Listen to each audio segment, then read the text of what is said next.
이 시간 내려주시기를 간절히 원하고 하나님께서 주시는 은혜와 복임으로 내가 받아 누리기를 원합니다.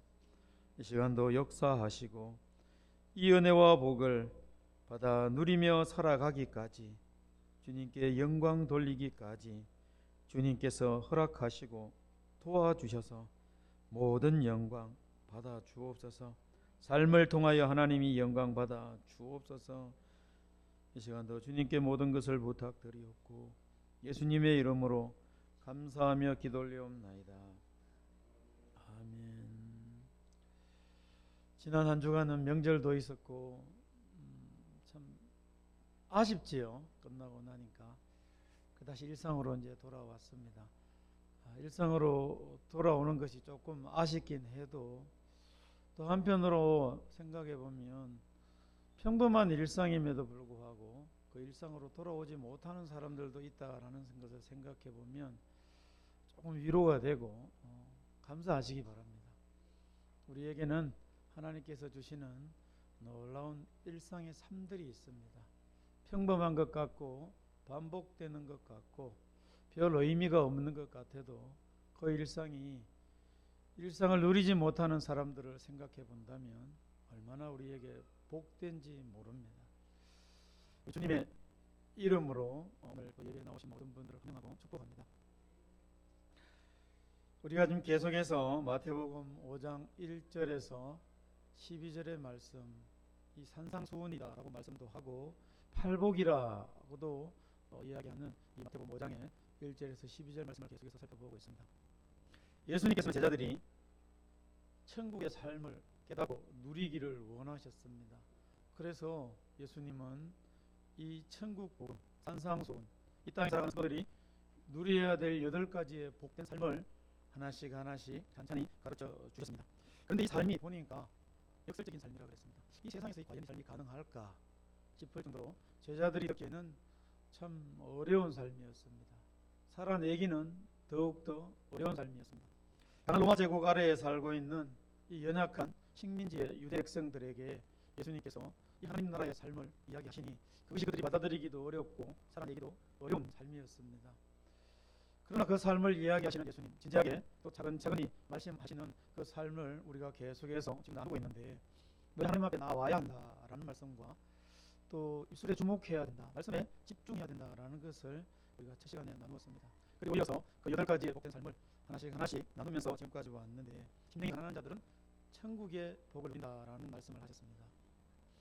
삭개오와 같은 사람, 사마리아인과 같은 사람, 외롭고 영적으로 목말라하고 힘들었던 사람들이 하나님의 천국의 수혜자들이었다라는 것을 살펴봤고요.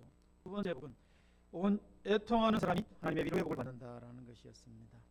극심한 슬픔의 감정을 가진 자들이 하나님의 위로를 받는다. 그런데 특별히 자기 죄로 말미암아 애끓는 심정으로 통회하고 회개하는 심령이 하나님으로부터 위로를 받는다라는 것을 나눴고요. 온유한 사람이 땅을 기업으로 받는다는 이 세 번째 복에 대해서는 어떠한 환경과 상황 속에서도 하나님을 의지하는 마음으로 마음의 평정심을 잃지 않는 것이 온유인데, 그 온유한 마음으로 하나님을 의지하고 살아가는 사람들은 땅을 기업으로 받는다 그랬습니다. 그 기업은, 땅을 받는 기업은 이 땅에서의 땅을 이야기하는 것이 아니라 주 예수 그리스도로 말미암아 우리에게 주어지는 천국의 그 놀라운 기업을 우리가 누리게 된다, 그렇게 나누었습니다. 네 번째 복으로 의에 줄이고 목마른 사람이 배부른다 그랬습니다. 의에 줄이고 목마른 사람이 어떤 사람인가? 그것은 이 세상의 불의에 대하여 깊이 탄식하고 또 스스로의 죄, 자기 자신에 대한 죄에 대해서 깊이 탄식하는 그런 사람이 이 의에 줄이고 목마른 사람이다 그랬습니다. 이런 사람이 하나님이 주시는 구원의 감격과 기쁨과 특별히 풍성히 배부르는 삶을 살게 된다라는 것을 나누었고요. 다섯 번째로 긍휼히 여기는 사람이 긍휼히 여김을 받는 복을 누린다 말씀하셨는데, 특별히 예수님께서 긍휼히 여기는 대상을 구체적으로 말씀하시지 않았다라는 것을 보면서 모든 사람이 긍휼의 대상이다라는 것을 우리가 알았어요. 그래서 누구는 긍휼을 베풀고 누구는 긍휼을 베풀지 않는 것이 아니라 우리에게 보이는 살아가는 모든 사람들이, 관계하는 모든 사람들이 우리가 긍휼을 베풀어야 될 사람들이다라는 것을 나눴어요. 그것의 근거가 어디 있느냐? 나 같은 사람이 하나님으로부터 긍휼을 입은 자이기 때문에 그렇게 본다면 이 세상에 그 어떤 누구도 긍휼의 대상일 수밖에 없다라는 것을 나누었습니다. 그리고 마지막 여섯 번째로 마음이 깨끗한 사람이 하나님을 본 복을 누린다라고 말씀을 하셨는데, 하나님을 향하여 살아가면서 이중적인 마음을 가지지 말아야 되겠다. 그런 마음이 정결한 마음이요, 깨끗한 마음이다라는 것을 지난 시간에 나누었습니다. 그래서 오직 한 마음으로 두 가지 마음을 품지 않고 하나님 앞에 나오는 자가 하나님을 만나고 볼 것입니다 라는 것을 지난 시간까지 2주 전이죠. 지난 시간에는 우리 설 연휴이기 때문에 다른 말씀을 좀 나눴습니다. 기억이 나십니까? 네, 오늘 7번째, 오늘 8번째 예수님께서 말씀하시는 하나님 나라의 복에 대해서 우리가 나누려고 합니다. 예수님께서는 7번째 복으로 화평케 하는 사람이 하나님의 아들이라 불리는 복을 누린다라고 말씀을 하십니다. 화평케 하는 자, 화평케 한다는 말은 화목하게 하고 평안하게 한다는 뜻입니다. 여러분들 살아가시면서 화목하게 하시고 평안하게 하시는 그런 은혜의 사람들이 되시길 바랍니다. 나 자신도 물론 화목해야 하고 평안해야 되겠지만 나로 말미암아 내가 속해 있는 공동체, 내가 속해 있는 모임, 내가 속해 있는 무리가 화목해야 하고 평안해야 할 것입니다. 오늘 예수님께서 화평케 하는 자가 복이 있다라고 말씀을 하시고 그렇게 삶을 살아가는 사람이 하나님의 아들이야 일컬음을 받는다 이렇게 말씀을 하시는 거예요. 우리가 살아가는 이 세상은 이미 모든 것이 화목하지도 않고 평안하지도 않습니다. 이미 평화가 깨어지고 화목이 깨어진 상태의 삶을 우리가 이 땅 가운데 살아가고 있습니다. 목사님 왜 저렇게 말씀을 하세요? 보십시오. 먼저 하나님과 관계가 단절이 되었습니다. 예전에는 아담아 하면 네 하나님 제가 여기 있습니다. 아담아 하나님 말씀하십시오. 제가 듣겠습니다. 근데 어느 순간부터 아담이 큰 나무 뒤에 숨기 시작하고 하나님의 얼굴을 피하기 시작했습니다. 이것은 뭐를 의미합니까? 하나님과의 관계가 깨어진 것입니다. 하나님과 화목하지가 않는 거예요. 언제부터인가 봤더니 사람들이 각자가 스스로를 생각을 하기에 허무함과 공고함을 느끼기 시작했어요. 외로움을 느끼기 시작하더니 두려움도 느끼기 시작했어요. 그래서 외로움과 공고와 두려움과 허무함들을 본인 스스로 해결해 보려고 노력을 하다가 결국은 그것이 만족이 되지 않으니까 해결이 되지 않으니까 좌절하고 낙심하게 되었습니다. 여기서 그치는 것이 아니라 본인 스스로가 본인을 미워하게 되는 지경에 이르게 되었습니다. 그래서 인생을 포기하고 끊어버리고 인생을 단절해버리는 자기 자신과의 관계가 자기 자신을 미워하고 자기 자신을 믿지 못하고 자기 자신과 온전히 관계하지 못하는, 즉 본인 스스로가 사랑하지 못하는 그런 관계, 그런 상황에 이르게 되었습니다. 본인과 화목하지 못한 거예요. 또 봤더니 사람들은 이웃과의 관계가 다 단절되고 화목하지 못하고 깨어지는 상태가 되었습니다. 미움이라는 것이 들어오고 경쟁이라는 것이 들어오더니 시기하고 질투하기 시작하는 거예요. 그러더니 상대를 짓밟아야 하고 눌러야 하고 이겨야 하고 상대보다 나아야 하고 상대보다 월등해야 한다는 생각들을 가지게 되었어요. 끊임없이 경쟁을 합니다. 그러니 심지어는 상대를 죽이기에 이르게 됩니다. 이웃과의 관계도 화목하지 못하고 깨지게 됐습니다. 처음부터 살인하지 않습니다. 살인하는 동기를 보면 아주 사소한 거예요. 근데 그것이 점점 눈덩이처럼 커집니다. 그래서 결국은 죽인, 어처구니 없는 일까지 나타나게 되는 것입니다. 이웃과의 관계도 이미 이 세상에서는 깨어진 상태다. 끊임없이 경쟁하잖아요. 끊임없이 미워하지 않습니다. 그리고 또 세상을 봤더니 역시 이 자연 세계하고도 관계가 사람들이 다 단절이 되고 깨어졌습니다. 인류를 향한 자연의 역습이 지금 진행되고 있잖아요.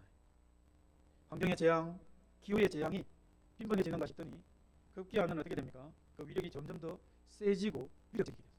인간이 자연 앞에서는 참 초라하기 그지없는 그런 상태에 다 이르게 됐어요. 자연이, 하나님께서 처음 자연을 만드실 때 자연은 사람들이 다스리도록, 아담이 다스리도록 그렇게 이 위치를 만들어 놓으셨는데 어느 순간부터는 자연이 그 인간을 역습하는, 위협하는 그런 관계가 되어버렸습니다. 관계가 단절된 거예요. 이 모든 관계의 단절, 하나님과의 단절, 나 자신과의 단절, 이웃과의 단절, 자연과의 단절, 왜 이런 결과가 왔을까요? 죄 때문입니다. 죄가 딱 들어오니까 그 이후부터 모든 관계가 끊어지고 단절되기에 이르렀던 것입니다. 그런 이 세상에 하나님께서는 직접 오셨습니다. 독생자 예수 그리스도를 보내어 주셨어요. 그리고 그를 통하여 신이 십자가의 제물이 되게 하셨는데 그 결과로 하나님과의 관계가 이어졌어요. 단절되었던, 끊어졌던 것이 이어졌어요. 나 자신을 사랑하게 되었습니다. 이것도 예수님께서 그토록 말씀하셨듯이 이제는 사랑하는 그런 마음을 가지게 되었고 바라보게 되었어요. 관계가 점차 회복되어지게 되었답니다. 자연은 우리가 무한정 개발할 그런 대상이 아니라 하나님께서 주신 것이므로 지켜야 하고 보존할 가치가 있다라는 것을 사람들이 깨닫게 되었습니다. 이 모든 것이 하나님께서 세상을 사랑하심으로 다시 한번 온전하게 관계가 회복되도록 기회를 주신 것입니다. 누구를 통해서요? 예수 그리스도를 통해서. 그래서 예수 그리스도의 제자였던 요한은 요한 1서 2장 2절 말씀을 통해서 그는 우리 죄를 위한 화목 제물이니 그랬습니다. 단절된 이 세상에 화목을 위하여 오신 제물이니라고 정의하고 있고, 우리들뿐만 아니라 온 세상의 죄까지도 사하여 주시기 위하여 오신 분이십니다 라고 제자 요한이 이야기를 했습니다. 뿐만 아니라 나아가서 4장 10절 말씀에도 보면 오직 하나님이 우리를 사랑하사 우리 죄를 위하여 화목 제물로 그 아들을 우리에게 보내주셨습니다. 그러니까 예수 그리스도가 이 땅에 오신 가장 큰 목적은 끊어지고 단절된 모든 관계를 뭐 하시기 위하여? 화목하게 하시기 위하여, 회복시키시기 위하여 다시 연결시켜 주려고 이 땅에 오신 분이십니다 라는 것을 제자 요한이 기록한 것입니다. 그러므로 예수님께서 말씀하십니다. 오늘 제자들에게 초창기 때문에 제자들은 알 수 없어요. 깨닫지 못하는 상황인데 그때 예수님께서 말씀을 하십니다. 화평케 하는 자는 하나님의 아들이라 일컬음을 받읍시다. 이렇게 이야기하십니다. 실제로 화목을 위하여 오신 예수님은 하나님의 아들이셨습니다. 그분은 하나님이셨어요. 그를 믿는 자녀들도 하나님의 아들이 자녀가 되는 권세를 우리에게 주셨어요. 그렇다면 하나님의 아들인 권세를 받은 우리들의 삶들은 어떤 삶들이 나타나야 되느냐? 오늘 제자들에게도 말씀하시지만 너희들은 세상의 모든 관계 속에서 화목을 이루고 평안케 하는 삶을 살아가야 돼. 그럴 때 너희들이 비로소 나의 아들이요 하나님의 아들이라 너희들이 일컬음을 받게 된단다. 예수님이 말씀하신 것입니다. 죄의 문제를 해결해 주신 예수님의 그 공로, 화목을 위하여 친히 십자가에 달리신 예수님의 그 공로, 그것을 의지해서 자신의 죄의 문제를 해결하고, 죄 때문에 모든 관계 단절이 왔다 했으니요, 그 죄를 해결하고 그 다음에 모든 관계가 회복된 다음, 모든 관계라는 것은 하나님과의 일차적인 관계입니다. 그 관계를 온전히 회복해서 하나님과 화목하고, 영두야 그러면 네 하나님, 영두야 네 말씀하십시오, 내가 여기 있습니다, 이런 관계가 돼야 되는데, 영두야 그러면 숨으려고 하고 나오지 못하려고 하고 그런 관계가 되면 안 된다는 것입니다. 아무개야 했을 때 네 하나님 제가 여기에 있습니다, 말씀하십시오. 예수님의 공로를 의지해서 내가 그런 관계가 회복되고, 그러면서 하나님을 알게 되니까 미워했던 내가 내 자신을 미워해서 그런 모든 마음들이 사라지고 하나님의 사랑을 깨달음으로 내가 얼마나 놀라운 존재인지, 내가 얼마나 사랑받고 하나님이 나를 귀하게 보는 존재인지를 깨닫고 나면 그때는 나를 미워할 수 없습니다. 그럼 극단적인 방법으로 안 나간다고요. 그러면 나를 사랑하게 되겠죠. 자, 그런 다음에 어떻게 될까요? 내가 죄를 회복하고 내가 회복된 다음에 또 다른 누군가에게, 이웃에게 뭡니까? 그 은혜와 사랑을 받은 것을 깊이 깨닫고 마음속이 막 뭉클뭉클해요. 막 감동이 있어요. 그런 감동과 감사함으로 이웃을 바라보면 미워했던 마음들은 사라지고, 경쟁했던 마음들도 사라지고, 나보다 내가 나다라고 생각했던 마음들도 사라지고, 그걸 어떻게 해요? 긍휼한 마음으로 바라보게 되고, 그도 품게 되고 사랑하게 되고 그와 함께 가려고 하는 마음들이 생기게 될 것입니다. 즉 이웃과의 관계가 회복되게 될 것입니다. 자, 그러고 나면, 이 은혜를 받고 나면 여러분 세상이 달라 보입니다. 옛날에는 새만 보면 돌멩이 잡으려고 했던 큰 마음들이 하나님이 주시는 마음대로 세상을 바라보게 되니까 모든 자연이 아름다울 수가 없어요. 풀들이 나한테 이야기하는 것 같고, 나무가 무언가를 움직이면서 나에게 속삭이는 것 같고, 하나님을 찬양하는 것 같아요. 그런 기분들 느껴보셨지요? 느끼시기 바랍니다. 자연은 해할 대상도 아니요, 자연을 미워할 대상도 아니요, 어떻게 됩니까? 아름답게 하나님이 창조한 그런 피조물, 나와 같은 피조물, 그런 피조물로서 서로 간에 대화도 가능하고, 나무를 보면서 꽃을 보면서 대화도 된다니까요. 예전에 바라봤던 시선이 아니에요, 마음도 아닙니다. 놀라운 마음으로 바뀌게 됩니다. 그렇게 해서 관계가 뭐하는 겁니까? 아름다운 자연을 감수하고 그들과 더불어 공존하면서 세상을 살아가게 된다는 것입니다. 모든 관계를 회복하려고 노력하는 사람이 오늘 예수님께서 말씀하시는 화평케 하는 자입니다. 할렐루야. 이런 사람이 하나님의 아들이라 불릴 것이다 라고 예수님께서 말씀하신 것입니다. 아들이 되면 어떤 유익이 있을까요? 아버지 집에 거할 수 있습니다. 아들이 되면 아버지의 상속을, 유산을 상속받을 수 있습니다. 아들의 특혜입니다. 아들이 아닌 자에게 아버지가 줄 일은 없습니다. 화평케 하는 자는 하나님의 아들이라 일컬음을 받을 것이요, 하나님의 아들이라 일컬음을 받는 우리 열린교회 성도들 다 되시기를 바랍니다. 화목과 평안을 위하여 이 땅에 오신 예수님, 나의 자신의 죄를 깨닫게 하시고 용서해 주심으로 하나님과 화목하고 나 자신과 화목하고 이웃과 화목하고 온 세계 자연과 화목해서 하나님의 놀라운 은혜를 주신 복을 이 땅 가운데서 화목함으로 충만히 누리시는 여러분들 되시기를 다시 한번 주님의 이름으로 축원합니다. 예수님은 마지막으로 8번째 복을 말씀하시는데, 의를 위하여 핍박받는 자, 의를 위하여 핍박받는 자는 천국이 그들의 것이다 라고 말씀해 주십니다. 천국의 복을 빈다는 것이죠. 의와 관련해서는 우리가 앞서서 깊이 나누었습니다. 의에 줄이고 목마른 자가 복을 받는다 라고 말씀하셨잖아요.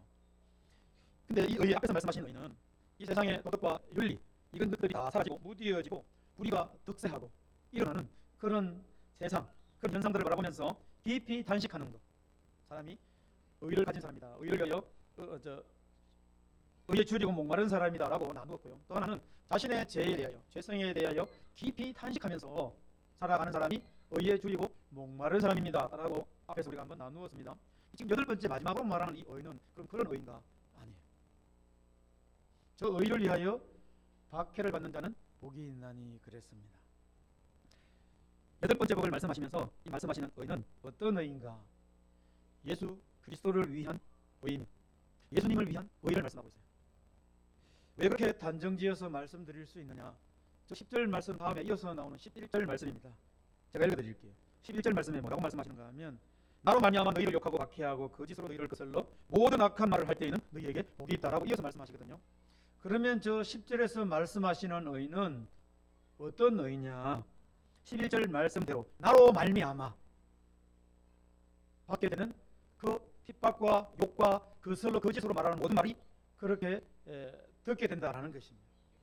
그래서 10절에 말씀하고 있는 저 하나님 예수님께서 말씀하시는 의는 예수 그리스도를 위한 의입니다. 의. 그러므로 그리스도를 위한 의다라는 것은 그리스도를 위하여 살아가는 삶이다 이렇게 말씀드릴 수 있고, 예수님을 닮아가는 삶이요, 예수님을 따라가는 삶이요, 다른 말로 하면 예수님의 말씀에 순종하며 쫓아가는 삶을 말씀할 수 있습니다. 그렇게 우리가 생각해 볼 수 있습니다. 예수님의 말씀대로 순종하며 살아가는 삶, 그 삶을 지금 예수님은 의라고 말씀하신 거죠. 이 당시에 이 그리스도인들은, 성도들은 예수님을 믿는다는 이유만으로도 많은 고초와 어려움을 당했습니다. 같은 동족인 유대인들에게는 하나님의 거룩함을 훼손한다, 신성모독이다, 그렇게 해서 많은 핍박을 받았고요. 당시 유대를 지배하고 있던 로마인들에게는 예수 그리스도를 믿는다라는 이 이유만으로 황제 숭배 사상을 그들이 따르지 않는다, 그래서 반국가적인 세력이다 라고 그들이 치부하고 잔인한 처형의 그런 행태도 이 예수 믿는 자들에게 나타내 보여주셨습니다. 하물며 예수를 믿는다고 해서 그런 결과들이 핍박과 잔인한 죽음을 맞이했던 사람들인데, 예수 그리스도의 말씀을 따르고 예수 그리스도의 말씀에 순종해서 예수님을 위한 그런 의를 가지고 살아가는 사람들은 오죽이겠냐는 거죠. 그래서 제자들의 삶의 결과를 보면 모두 다 순교해서 죽었습니다. 11절에 그런 삶들에 대하여 예수님이 말씀을 해주고 계시는데, 나를 위한 삶, 나로 말미암아 내 말에 순종하여 살아가는 삶, 그 의를 위한 삶은 그 결과가 너희를 욕하게 될 것이고, 너희를 박해하게 될 것이고, 거짓말로 너희를 거슬러서 모든 악한 말도 너희에게 하게 될 것이야. 근데 그런 말을 들을 때 너희들에게 복이 있어 라고 말씀을 하신 것입니다. 그런 상황에 놓이게 된다면 복이 있는데, 그러므로 너희들은 어떻게 하라는 것입니까? 12절 말씀에는 기뻐라, 즐거워해라, 너희에게 하늘에서 내리는 상이 클 것이야 말씀하시는 거예요. 이해가 되었을까요? 여러분들 이해가 됩니까? 그러면서 또 위로의 말씀을 하시는데, 너희들보다 앞서 있던 선지자들 있잖아, 하나님의 백성이요, 하나님의 저 삶들을 살아갔던 선지자들도 이와 같이 박해를 받았어. 그러면 박해를 받으면 기뻐해라, 박해를 받으니 즐거워해라, 박해를 받으면 하늘에서 너희에게 예비된 상이 크다 이렇게 말씀하시니 좀 많이 이해가 되겠냐는 거죠. 예수님을 믿는 삶, 예수님을 위한 삶, 즉 의를 위한 삶이자 의로운 삶인데, 이 의로운 삶은 예수님의 뜻을 받들고 순종하는 삶이라고 그랬습니다. 이 의로운 삶은 예수님의 뜻을 받들고 순종하는 삶을 살게 되는 것인데, 그렇다면 예수님의 뜻은 무엇이었습니까? 그 예수님의 뜻을 받는 삶은 저런 핍박이 반드시 올 것이야. 그럼 예수님의 뜻은 뭡니까? 예수님의 뜻은 하나님의 뜻입니다. 그럼 하나님의 뜻은 도대체 뭡니까? 그것은 하나님과 화목한 것입니다.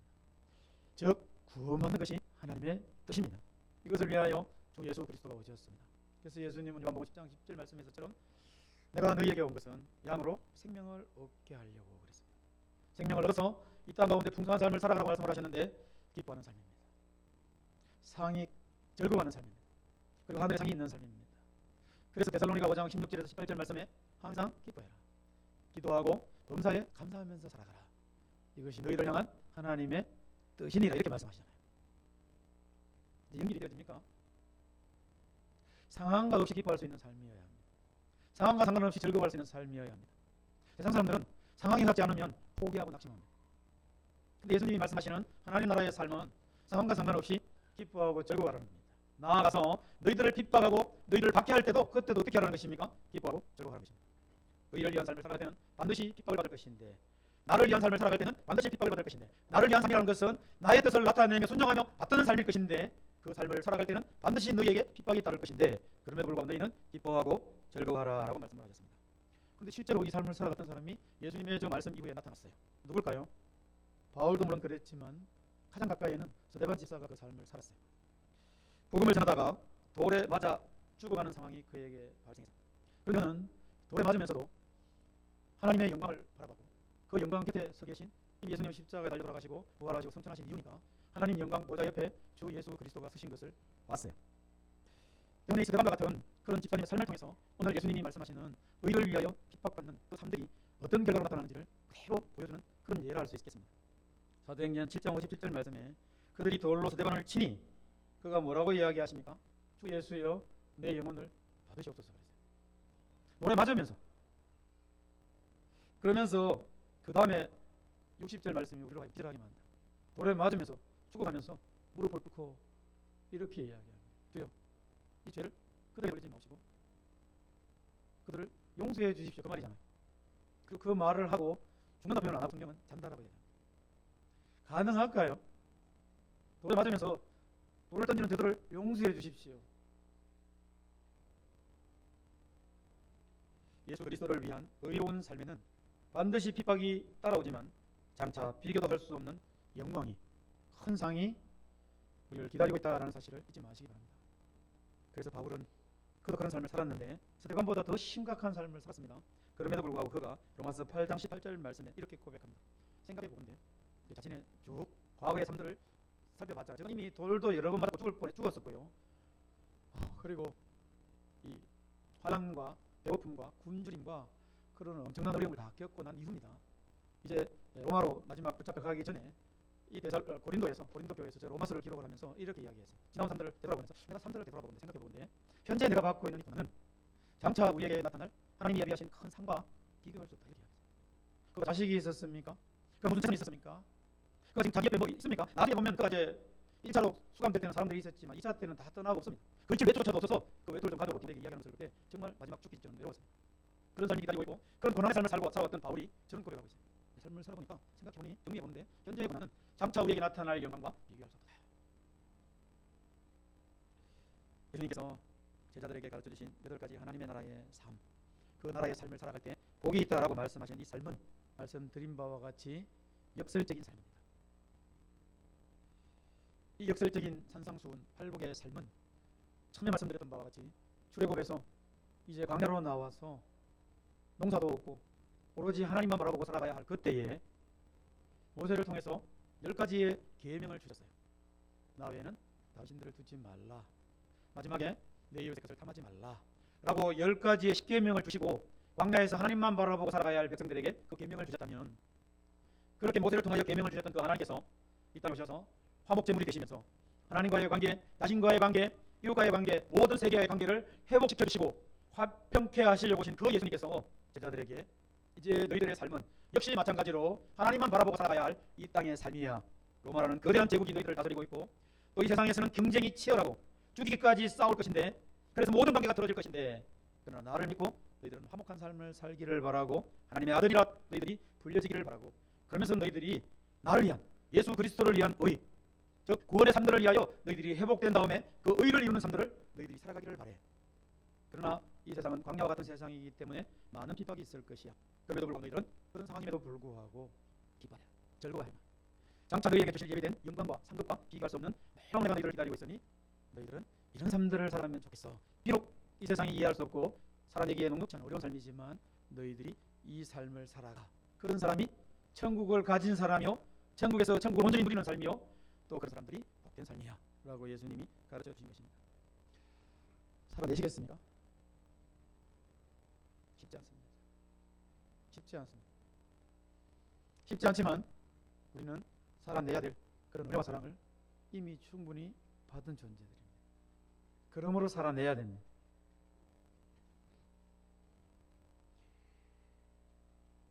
강한 로마 제국, 이 세상 나라, 이 광야와 같은 이곳에서 살아내야 할 성도들의 가장 가치 있는 삶이요, 가장 위대한 삶이다 그랬습니다. 그러므로 예수님은 이 삶을 제자들에게 말씀하시지 않을 수 없었고 가르치지 않을 수 없었던 것입니다. 우리에게로 잠깐 돌아가보면 예수 믿는다고 핍박받는 사람들이 분명히 있을 것입니다. 아니 현재도 있는지도 모르겠습니다. 없었다면 앞으로 있을 수도 있습니다. 왜냐하면 성도의 삶은, 즉 예수님의 의를 이루는 삶은 반드시 예수님이 말씀하셨듯이 그런 박해와 핍박이 따르기 때문에. 나로 말미암아 그랬잖아요. 나로 말미암아 너희가 욕을 먹을 것이고 박해를 받을 것이고 거짓말로 뭐 한다고요? 너희를 거슬러 모든 악한 말도 너희들에게 하게 될 것이야. 그럼 너희들이 어떻게 될 것이야? 예수님이 가르쳐 주셨습니다. 그럴 때 어떻게 하라고요? 낙심하라고요? 포기하라고요? 내 이럴 줄 알았어. 예수 믿으니 별 볼일 없네. 돌아서라고요? 아닙니다. 그런 환경과 그런 어려움이 올 때 예수님이 다시 말씀하십니다. 얘들아, 그럴 때 있잖아. 내가 한 말 잘 기억하고 오히려 기뻐해라. 오히려 즐거워해라. 너에게 상급이 있다. 이 세상에서는 줄 수 없는 상급이요, 그 무엇과도 비교할 수 없는 엄청난 예에 하나님께서 내게 주실 영광이 너에게 있으니, 그것과 비교할 수 없는 상급이 내게 있으니 너희들은 기뻐하고 오히려 즐거워해라. 예수님께서 말씀하신 것입니다. 힘들지만 그럼에도 불구하고 살아내는 여러분들 되시기를 합니다. 그래서 천국의 삶이다, 하나님 나라의 삶이다, 하나님 나라 백성 되고 하나님의 자녀된 내가 이 땅 가운데 살아내야 할 삶은 어떤 삶인가, 그걸 통해서 그 결과에 따라서 내가 기대하는 대로 되지 않는다 할지라도 그럼에도 불구하고 오늘 말씀을 기억하심으로 살아내시기까지 은혜가 있으시길 바랍니다. 세상이라는 엄청난 필드 위에 작은 내가 살아가고 있습니다. 나는 연약합니다. 보잘것 없습니다. 그럼에도 불구하고 우리는 하나님의 나라를 사모하고, 하나님의 나라 먼저 존재가, 하나님의 나라를 먼저 인식해야 되겠죠. 없는데 뭘 사모하겠어요? 하나님의 나라가 있구나. 이 세상 나라하고는 다르구나. 그 하나님의 나라 살아가는 룰이 있구나. 이 세상의 룰하고는 다르구나. 나라의 존재를 인정하고 그 나라의 룰이 있음을 기억을 하고 그 룰을 따라 순종하며 살아갈 때에 많은 핍박이 있고 어려움이 있지만 그럼에도 불구하고 기뻐하고 즐거운 삶을 살아가는 모두가 되시기를 바랍니다. 그럴 때 하나님께서 약속하신 모든 상급과 영광을 누리게 될 것입니다. 그러므로 우리는 어떻게 해야 할까요? 하나님의 뜻은 뭐라고요? 구원하는 것이라고 했잖아요. 나뿐만이 아니라 내 주변의 모든 사람들, 그리 가족들을 주 예수 그리스도께로 인도해서 그들로 하여금 구원의 삶들을 누리도록 우리는 열심히 전하는 삶을 살아가야 할 것입니다. 오늘 말씀을 듣고 여덟 가지의 복은 만만치 않는 그러한 삶을 우리에게 요구하고 있다고 했습니다. 그러나 그 상급은, 그 영광은 주님께서 약속하셨으므로 반드시 우리에게 있다 말씀을 드렸습니다. 그러므로 이 땅 가운데 살아갈 때에 천국의 존재와 천국에서의 룰과 특별히 예수 그리스도의 의를 온전히 순종하고 받드는 삶들이 되시어 누리시길 주님의 이름으로 다시 한 번 더 축원합니다. 축원합니다. 기도합니다. 제가 오늘 대표로 기도하겠습니다. 심령이 가난한 자들은 천국이 저희의 것이요, 애통하는 사람도 하나님의 위로를 받을 것이요, 온유한 사람이 천국의 기업을 받고 영원히 누릴 것이요, 의에 줄이고 목마른 사람이 하나님의 주시는 풍성한 내부름의 삶을 살아가게 될 것이요, 긍휼히 여기는 사람이 긍휼히 여김을 받으며 마음이 깨끗한 사람이 하나님을 볼 수 있으며, 의에 줄이고 목마른 자가 또 병케 하는 자가 온전히 하나님의 아들이라 이끌음을 받을 것이라 말씀하신 주님, 이 시간 이 모든 사람들을 제자들에게 말씀하시고 오늘 지금까지 3시간에 걸쳐서 나눈 우리에게 말씀하심으로 살아내기를 원하시는 주님, 살게 하옵소서. 우리 모두가 살아내게 하옵소서. 그래서 하나님의 백성이요, 하나님의 아들이요, 하나님의 나라 온전히 누리며 살아가는 이 땅의 모든 삶들이 되게 하옵소서. 열린 우리 교회가 하나님의 나라가 임하고 하나님의 뜻을 이루며 하나님의 말씀에 순종하여 온전히 감당하며 살아가는 교회 되게 하시고 속한 모든 성도들 되게 하시고 아름답고 풍성한 열매 맺게 하시어 주님이 영광 받아 주시옵소서. 감사드리며 예수님의 이름으로 기도 올리옵나이다. 아멘.